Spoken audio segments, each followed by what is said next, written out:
Bom, pessoal, isso aqui vai ser um trecho, tá? De um review de uma conversa que tivemos uma mentoria hoje no Clubhouse, ok? Com o dono de uma box CrossFit. E é uma coisa que acontece muitas vezes com os donos de box CrossFit. E eu quero dar esse toque para vocês aqui, que eu acho que vai ser muito importante para vocês. Ele tem uma box CrossFit que no meio da pandemia a box abriu e a box está performando horrores no Brasil. Está performando muito. O que aconteceu? Ele teve dois problemas aqui muito fortes. Primeiro, ele tinha professores iniciantes e tinha um professor que era o cara que era o RX, que era o cara que fazia tudo, todos os movimentos ginásticos, era o cara que era atleta, competia, então era o cara visto pela box como o exemplo da box. Erro número 1, ok? Eu depois explico porque era um erro. Erro número 2, ele começou a estar mais tempo no tático e no estratégico sem programar direito a base de KPIs das pessoas que vão entrar para assumir o cargo de operacional que ele deixou. O que aconteceu? Com o tempo, esse cara foi entrando na box e foi vendo o quê? Cara, esses caras não atendem como eu atendo, esses caras não programam como a programação é feita, os caras não respondem a programação da mesma forma, as progressões, eles não atendem os clientes da mesma forma quando chegam na aula. Então o que aconteceu?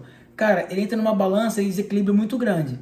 Essa balança, porque começa errado lá atrás. E o que é esse lá atrás que começa errado, gente? Começa errado na contratação.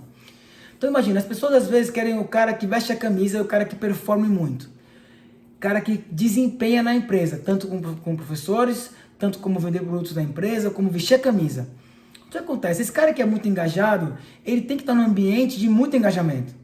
Senão o cara se sente, cara, subaproveitado. Como muitos personal trainers, quando dão treino para aluno, que não quer treinar. O cara, porra, eu tô aqui cheio de conhecimento e esse cara não quer aproveitar o que eu tenho. Irrita, né? Então isso acontece também com um funcionário que entra na empresa. O cara é muito bom, o cara não vê crescimento, ok? Então ele acaba fazendo o quê? Ele acaba se motivando. Essa é uma situação. A situação número 2 é o seguinte. Cara, o líder, muitas vezes, ele tem que exercer liderança quando ele sai do operacional para o tático e para o estratégico, de uma maneira que o cara que é liderado dele, ele entenda que mesmo ele não estando aqui, a voz dele é como se ele estivesse aqui, ok? Isso é muito importante. Mas o que acontece? O alfa sai e muitas vezes ele é o quê? Ele é consumido pelo outro alfa. O que eu quero dizer é o seguinte: nunca existem dois machos alfas, digamos alfas ou fêmeas alfas, no mesmo local. Não existem dois machos alfas e duas fêmeas alfas. Um manda, o outro segue ordens. Não tem jeito, ok? Tem que ter governança a empresa. Então lembra disso aqui. Não existem dois machos alfas ou duas fêmeas alfas na mesma matilha. Não existe. É impossível. Mas o que acontece?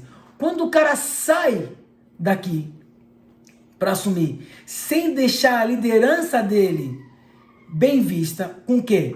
Com indicadores de performance, com auditorias do personal trainer, auditorias do box, com reuniões constantes. O que acontece? Outro alfa que é de alta performance vai assumir o lugar dele. E quando ele volta, entra em choque emocional com os próprios colaboradores. Mas quem é que fez isso? O próprio dono. É um erro que, querendo crescer, acabamos errando. Primeiro na contratação, depois por não saber um RCF, uma responsabilidade chave da função de cada pessoa que ele contrata, e depois, quando ele passa para o operacional do estratégico, ele não tem governança suficiente. Como eu sei isso? Porque eu errei muitas vezes assim. Eu cometi esse erro e muitas vezes fui pro charco por causa disso. Perdi muitos clientes por causa disso e percebi quais são os erros depois. Então é o seguinte, pessoal. Cara, a tua equipe tem que sempre ter governança. Não é que você tem que engessar os caras, não é isso. Mas ele tem que saber como é que a banda toca. A banda de jazz está sempre improvisando, mas ela improvisa dentro de um sistema. Ok? Ah, não precisa ser uma orquestra, tu não toca a mesma coisa direitinho, a mesma obra, a mesma peça. Se calhar você vê como uma orquestra e executa como uma banda de jazz. Mas lembra, só vai improvisar na hora do improviso. O restante está fazendo o que tem que ser feito até o final. Tchau, pessoal.